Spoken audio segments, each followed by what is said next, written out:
Facebook friend শুনছনি মুভা বাংলার নাটক দেখবানি। ওরে উতা পাগল কার্তিক মাসে, মুভা পাগল 12 মাসে, কখন সে যে কি বলে সেও জানে না। আসসালামু আলাইকুম ওয়া রাহমাতুল্লাহি ওয়া বারাকাতুহু। সবাই কেমন আছেন ফেসবুক বন্ধুরা? আশা করি সবাই আল্লাহর রহমতে অনেক ভালো আছেন। আলহামদুলিল্লাহ আমি অনেক ভালো আছি।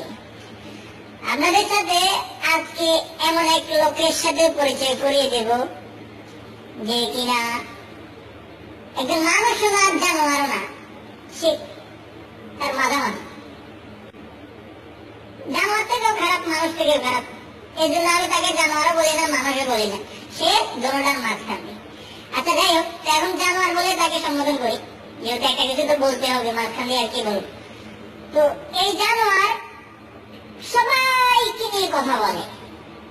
কয়দিন বলে তারেক রহমানকে নিয়ে, কয়দিন বলে হেফাজত নিয়ে, কয়দিন বলে জামাত নিয়ে, কয়দিন বলে আপনার কি সৌদি আরবের বাচ্চাদেরকে নিয়ে, কয়েকদিন বলছে কি ডক্টর জাকির নায়েককে নিয়ে, যে জাকির নায়েক নাকি কি কাফের। এখন এই কুকুরের বাচ্চা আমাদের ইসলাম নিয়ে, আমাদের নবীজিকে নিয়ে কুকুরের বাচ্চা, এই কুত্তা, এই জানোয়ার কথা বলতেছে। শুনুন তার কথা বলি। পৃথিবীর ইতিহাসে যত মানুষ এসছে তাদের ভিতরে সবচাইতে ভয়ঙ্কর মানুষের তালিকায় ইসলামের নবী হযরত মুহাম্মদের নামটি সবচেয়ে উপরে থাকা উচিত। এবং আশ্চর্যজনক হলেও সত্য যে এরকম একটি চরিত্র পৃথিবীর ইতিহাসে সবচাইতে বেশি প্রভাব বিস্তার করে চলেছে। এটার মূল কারণ হচ্ছে যে তার চরিত্র সম্পর্কে খোদ মুসলমানরাই জানে না, আর যারা জানে তারা হয় নিজেরা মৌলবাদী হয়ে যায়, অথবা সন্ত্রাসী হয়ে যায়, অথবা যারা এই ক্যারেক্টারকে অনুসরণ করতে চায় তারা ধর্মান্ধ হয়ে যায়। যীশুখ্রিস্ট মানুষকে মৃত থেকে জীবিত করেছিলেন, এটা বিশ্বাস করার, এরকম ভাওতাবাজিকে বিশ্বাস করার কোনো কারণ থাকতে পারে না। তবে যীশুখ্রিস্ট কখনো যেই কাজগুলো মুহাম্মদ করেছিল তা করেনি। মুহাম্মদ মানুষকে নির্বিচারে হত্যা করেছিল। মুহাম্মদ দাসীদেরকে ধর্ষণ করেছিল, যুদ্ধবন্দী এমনকি বিবাহিতা নারীদেরকে পর্যন্ত ধর্ষণ করেছিল। আপনারা যারা এই ভিডিওটি দেখছেন তারা যদি নিজেদেরকে মুসলমান দাবি করে থাকে, আমি নিশ্চিত আপনারা 90%ই হাদিস এবং কোরআনের সম্পর্কে কিছুই জানেন না। এবং এই মুহাম্মদের চরিত্র, সে গিফট পেয়েছিল, দাসীর গিফট। মারিয়াম নামে একটি দাসীকে সে সেই ইজিপ্টের শাসকের কাছ থেকে উপঢৌকন হিসাবে, উপহার হিসাবে পেয়েছিল। এই দাসীর কোনো অধিকার ছিল না মুহাম্মদকে না বলার। মাত্র টিনেজার একটি মেয়ে, মুহাম্মদ তখন বুড়া। তখন এই বুড়া তাকে রাত দিন তার সাথে সেক্স করত এবং সে মৃত্যুর আগে তাকে একটি পুত্র সন্তান দিয়েছিল, যে পুত্র সন্তান ইব্রাহিম বাঁচেনি, কারণ মুহাম্মদের শরীরে প্রায় 4 বছর বিষক্রিয়া কাজ করত। এই হচ্ছে তার চরিত্র। এরকম মানুষকে যদি নবী মানতে হয়, আর যেই হোক আমি মানব না। এবং যুক্তি যদি না খাটাতে বলেন, শুধু বলে যান চিৎকার করে সে শ্রেষ্ঠ মানুষ ছিল, আমি মুফাসসির ইসলাম অন্তত মানব না। আপনারা আল্লাহু আকবার বলবেন, কোরআনকে যত মিষ্টি শব্দ দিয়ে প্রচার করার চেষ্টা করবেন, তত এর গার্বেজ আমি তুলে ধরব। আপনি যদি ইসলাম ধর্মে বিশ্বাস করে থাকেন তাহলে কানে হয় তলু দিয়ে আছেন, নাহলে ঘোড়ার টিম এই ধর্মের কিছুই জানেন না এবং বুঝেনও না, এবং নিজেকে এটা বোঝার করার চেষ্টা করার সাহসই আপনার নেই। আপনার সাহস নেই এই ধর্ম সম্বন্ধে জানা। এটি ফ্যাসিস্ট ধর্ম, যেই ধর্মের রাজা বাদশা সৌদি আরবের অ্যাম্বাসেডর আমেরিকায়, সে পর্যন্ত ছিল আসলে দাসীরই পুত্র। ওসামা বিন লাদেনের আপন কয়েক ভাই তারা দাসীর পেটে জন্মেছিল। কি জানেন মুহাম্মদের নিজের দাসীর পেটে জন্ম দিয়েছিল ইব্রাহিমকে। কি জানেন? ওই কুকুরের বাচ্চা, এই কুকুরের বাচ্চা, তুই যে আমাদের নবীজিকে নিয়ে, আমাদের ইসলাম নিয়ে, আমাদের আল্লাহ নিয়ে কথা বলিস, তোর কি একটু বিবেকে বাঁধলো না? তোর নামের ভাষা নাকি তুই মুফাসসির ইসলাম? তাহলে তুই ইসলাম, মুফাসসির ইসলাম, তুই কিভাবে তুই আমাদের নবীজিকে নিয়ে তুই কথা বলিস? তোর উপরে আল্লাহর গজব পড়ে না কেন? তোর উপরে তুই কেন এখনো দুনিয়াতে, তোর কেন আল্লাহ উঠে দিতেছে না? কত ভালো ভালো মানুষ মারা যাইতেছে, কত ভালো ভালো মানুষ দুনিয়া ছেড়ে চলে যেতেছে, তুই কুকুরের বাচ্চা মরস না কেন?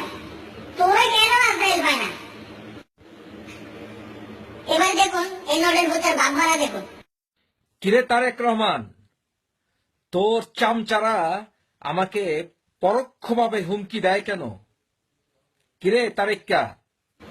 সে এমন ভাবে বলতেছে এই তারিখটা তোর লোকে আমার থ্রেট দেয় কেন?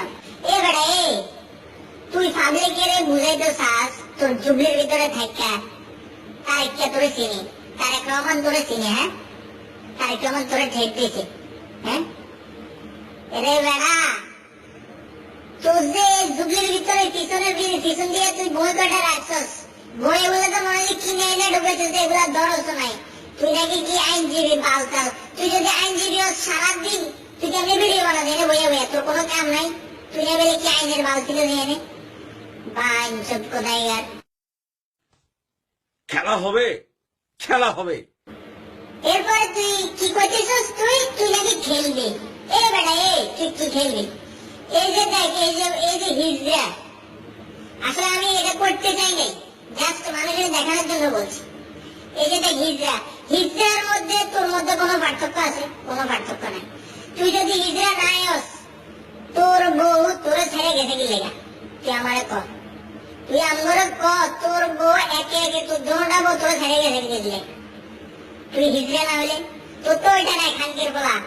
তুই বাইন চোত আমাদের ইসলামের বিরুদ্ধে বস, তোর আল্লাহর গজব পড়ক, তোর খোদার গজব পড়ক। আর তুই নড়ির ফুট ওইখানে এরকম কথা না বইলা তোরা তো সবাই চ্যালেঞ্জ করতেছে, তুই স্কাইপে লাইভে আয়, দেখি তুই যে কোনো হয়েছে তুই লাইভে আয়। তুই বড় না আমরা বড় প্রমাণ হয়ে যাবে, ঠিক আছে? আর পারলে তোর যদি বুকের ফাটা থাকে নড়ির ফুট তুই বাংলাদেশে আয়, না হলে তুই তোর লন্ডন ছাইয়া যে কোনো একটা দেশে আয়, সৌদি আইবি, বাহারান আইবি, কাতার আইবি, মধ্যপ্রাচ্যে যে কোনো একটা দেশে আয়। নড়ির ফুট তোরা এই যে কুত্তা দেখতেছিস না, কুত্তা, এইভাবে তোর কুত্তা দিয়ে গামিন করাবো, এই যে কুত্তার মুখ খাওয়াবো তোরে। নড়ির বোধাই স্থানে সবার কাছে অনুরোধ, ভিডিওটি শেয়ার করুন। এই নড়ির ফুট আমাদের ইসলামকে অবমাননা করছে, আমাদের নবীজিকে গালি দিছে। ও বলে নাকি আল্লাহ বলতে কিছু নেই পৃথিবীতে, আস্তাগফিরুল্লাহ, নাউযুবিল্লাহ। ওর উপরে খোদার গজব আল্লাহ নাযিল করে তার উপরে। আর যারা লন্ডনে থাকেন, এই কুকুরের বাচ্চারে লন্ডনে যেখানে পাবেন ওখানে জুতা পেটা করবেন। আর যদি পারেন কোন রকমে একটু ঠেলে বিমানে উঠে যে কোনো একটা দেশে আগে ফেলাইলে মধ্যপ্রাচ্যে অথবা বাংলাদেশে।